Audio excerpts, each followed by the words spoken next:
I'm so glad to be here again, and courtesy of LexDita through the invitation of Rajat. So today I'm going to talk about, just a minute. I had shared my slides with you. I'm sure you'll be able to put them on. Yes, sure. I'm going to talk about intellectual property and AI for Global South sustainability. So we are looking at artificial intelligence as a game changer for sustainable innovation in the Global South. And thank you so much for joining in from wherever you are. In one word, I would ask, what would be the biggest impacts of climate change that you've ever seen or felt?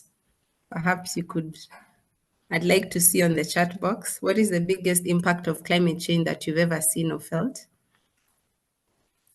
You just have a look. For me, I've experienced floods in Kenya.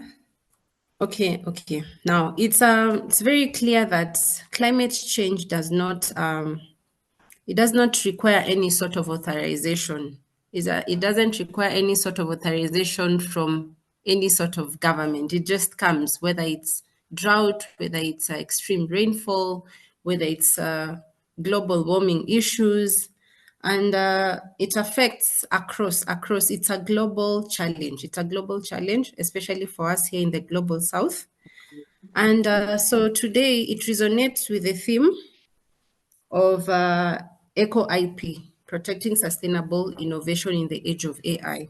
And when we talk about Eco IP, these are tools that protect and empower economic innovation, such as patents, trade secrets, copyright, which have already been discussed with the other speakers.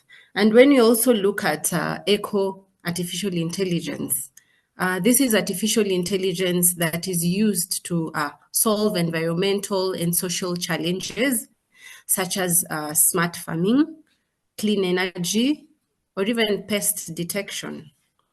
And I like this because we are looking at artificial intelligence as bringing issues in intellectual property, such as ownership issues, and now who owns the AI, and who owns the IP that AI brings in, and how are the royalties supposed to be shared. But when we look at Eco AI, these are technologies that are powered by AI and which are helping farmers, especially in the Global South, where most of the countries have agriculture as the backbone of their economies. So why look at Eco IP now in the age of AI? Why now? We have seen that AI is changing, and that AI is changing is changing a lot of various sectors, such as agricultural sectors, such as water and sanitation sectors, healthcare sectors, even on waste management. AI is really coming in handy, and Eco IP is a model for the future. It is a model that ensures innovation is not just fair, but it's about equity. It's about sustainability. And it's also about the long-term protection of those local solutions, those green solutions. And that is how environmentally sound IP comes in. You can imagine if a farmer comes up with an AI-powered driven solution to how they're supposed to spray their crops so that they do away with pests. So that is how AI is changing such sectors. And in Africa, various labs, they're coming up with very many technological innovations which are helping the sustainability and changing how the such exploitation of such of AI are. So in Eco IP, which is model, we're looking at the efforts that intellectual property has or brings in such sectors, because when you come up with innovations or inventions, be it agricultural or what sort of sector, if you do not protect such inventions, then it means it becomes futile because they can be easily exploited. And above all, the person who comes up with such innovation is not able to remit, from the hard work. Basing on the theories of intellectual property, they're not able to gain from the hard work that they've been putting to come up with such, innovations, be it in the lab, be it in the, wherever they come up with such, be it in their workspaces.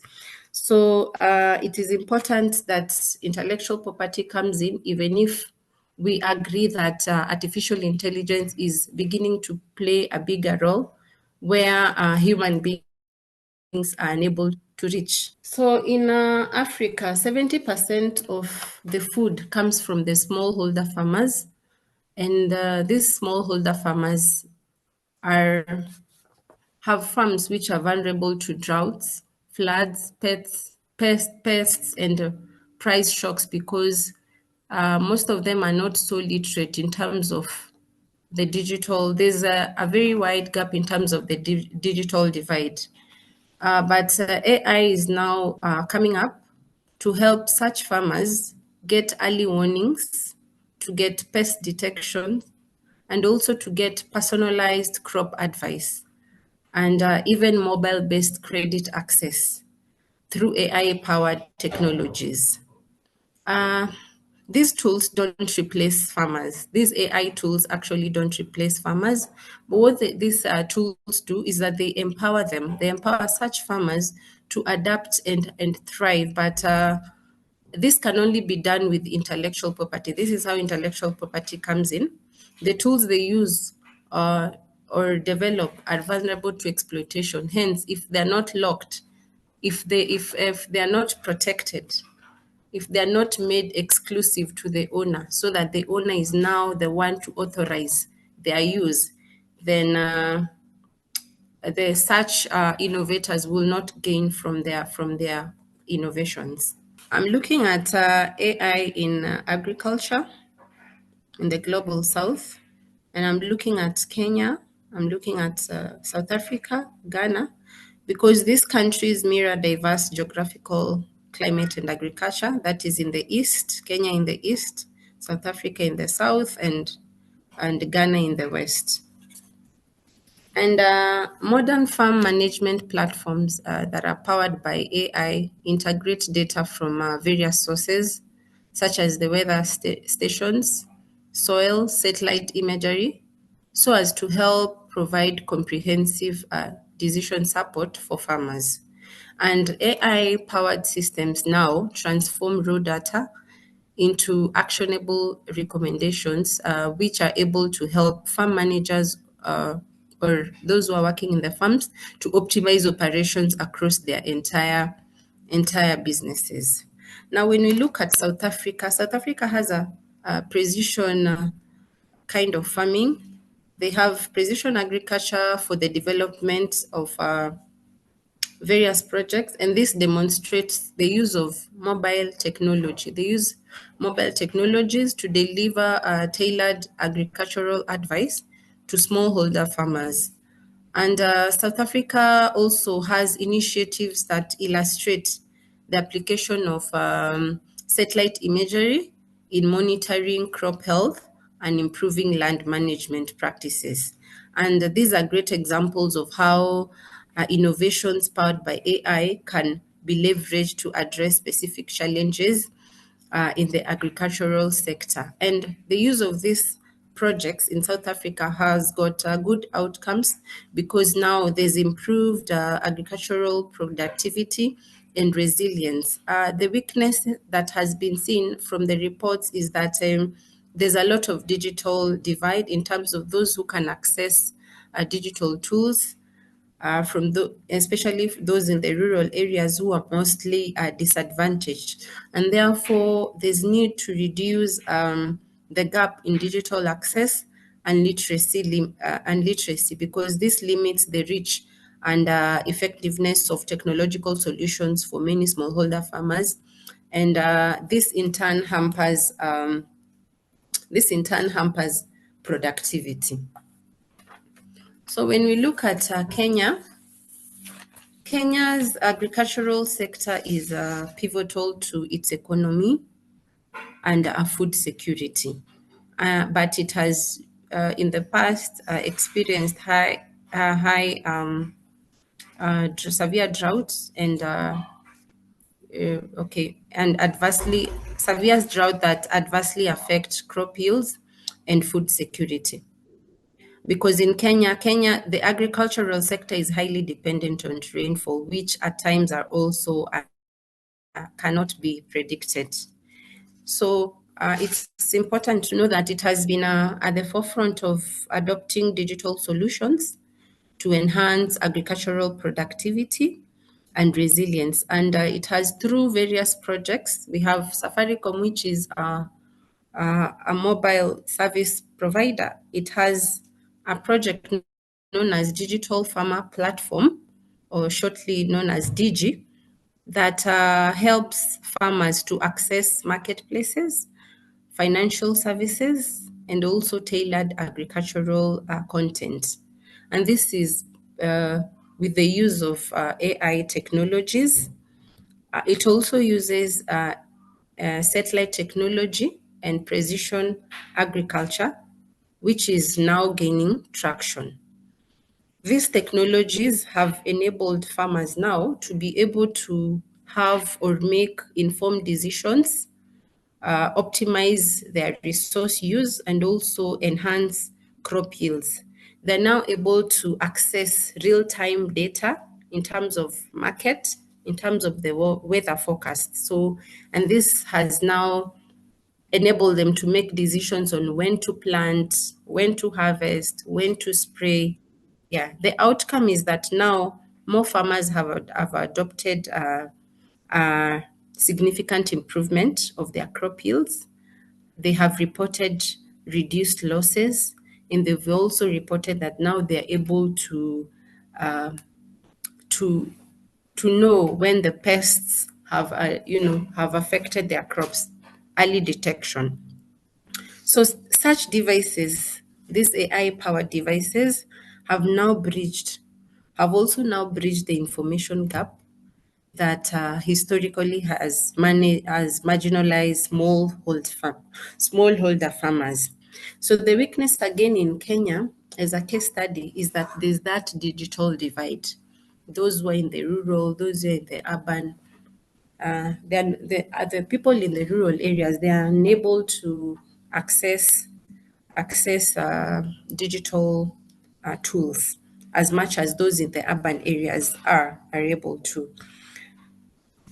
Now, when we also look at Ghana as the third case study, it also faces substantial challenges due to climate change, which have threatened agricultural productivity and sustainability.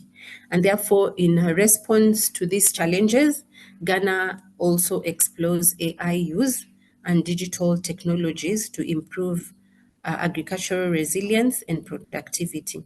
It also has a project called eSoko Platform, which offers mobile services that delivers market information and agronomic tips to farmers, aiming to improve the yields and incomes. So Ghana also harnesses the satellite imagery and AI to enhance precision agriculture, whereby it practices, especially in its cocoa farming. Through its Ghana Sat, it aims to use also satellite data for monitoring the crop health, so as to protect yields and optimize agricultural inputs. So the advantages of these technologies, especially these ones in Ghana, is that they have enabled more efficient resource use in the changing climatic conditions. And the impact has been that agriculture has really been transformed. Farmers are now empowered with knowledge needed to optimize their products and improve crop yields. So these success stories from South Africa, Kenya, and Ghana, they underscore the potential of AI-powered technologies as demonstrated for climate smart agriculture to enhance productivity and sustainability. They are practical solutions which are scalable, but all these solutions, all these technological solutions need IP tools to grow safely beyond borders. So, what is the role of intellectual property in ensuring that all this is done? Intellectual property ensures recognition, incentives, and fair licensing for local innovators. It ensures that those innovators are known for their works. It ensures that they gain from their works in terms of licensing, be it self-exploitation, be it collaboration, be it in mergers and acquisition. So for example, patents, they protect the AI tools like Kenya's DigiFarm, which enable scalable crop advice. And also in terms of trademarks, it's important also to note that the intellectual property, one intellectual property cannot operate in isolation. When you have a patent, you need a trademark to it. You need a brand. You need to know where is it coming from. It's you need to distinguish it from those of the competitors. You need to if it's a patent, it has a trademark, and then for you to come up with a patent, you might have written down notes somewhere. That's the copyright to it. And does it have a design? The technology that you've come up with, does it have a design? Then it comes to industrial design. So intellectual property plays really a big role where local innovators come up with these green solutions. And therefore, intellectual property cannot be ignored because from the creation, from the ideation stage, we protect the intellectual property, and from the protection bit, then now you can proceed to the commercialization bit. So research shows that by 2050, 70% of Africa's crop zone may face aridity, and that is not just data. Where there's aridity, it means there's no food, and that's food insecurity. But the good thing is that there's momentum. There's momentum, and I'm glad that Kenya's agricultural sector transformation and growth strategy plan aims for full digital access by 2029, and its approach to agriculture development emphasizes the role of policy and innovation in driving sector growth and transformation, with efforts which are geared towards modernizing agriculture through technology and climate smart practices. Ghana also, through its Isoko plant, has come up with similar commitment to modernizing agriculture so as to enhance food security. South Africa, on the other hand, through its comprehensive rural development program, invests in rural innovation ecosystem. And this program was designed so as to improve rural livelihoods, partly through enhancing digital access. So it recognizes that policies aimed at bridging the technological divide are essential for ensuring the benefits of artificial intelligence. And moreover, this framework, it demonstrates a comprehensive strategy integrating climatic adaptation, digital literacy, and infrastructure development. These are not pilot projects. These are actually projects that are working for those countries, and it's good to know that they have adapted the climate adaptation strategy so as to fight the food insecurity issues. The digital divide that we are talking about comes about when there's no inclusivity. And therefore, even in the use of artificial intelligence, we need to be ethical in our use. So artificial intelligence must be inclusive. It must be inclusive not just for urban tech elites, but also for women, also for youth, and even the marginalized innovators or the rural innovators. And South Africa, through its responsible AI for social empowerment, has got guidelines that stress the importance of ethical considerations in the development of artificial intelligence technologies, particularly sectors like culture, where the potential for social empowerment and sustainable development is significant. These guidelines on the responsible AI for social empowerment indicates a commitment to responsible innovation that seeks to ensure the benefits of artificial intelligence are widely distributed and contribute to the empowerment of all members of the society, including those in rural and underserved areas in that country. Kenya as well also advances in deploying artificial intelligence and digital technologies in agriculture, ensuring that these innovations are ethical and inclusive and are paramount. Furthermore, there's need for all farmers, including smallholders and marginalized group, to be included in this discussion and in these initiatives, because such as the AI for Development Program initiatives advocate for solutions that are inclusive and equitable, and therefore engaging local communities in the design of technological solutions ensure that such innovations are tailored to the specific challenges and need for those specific countries.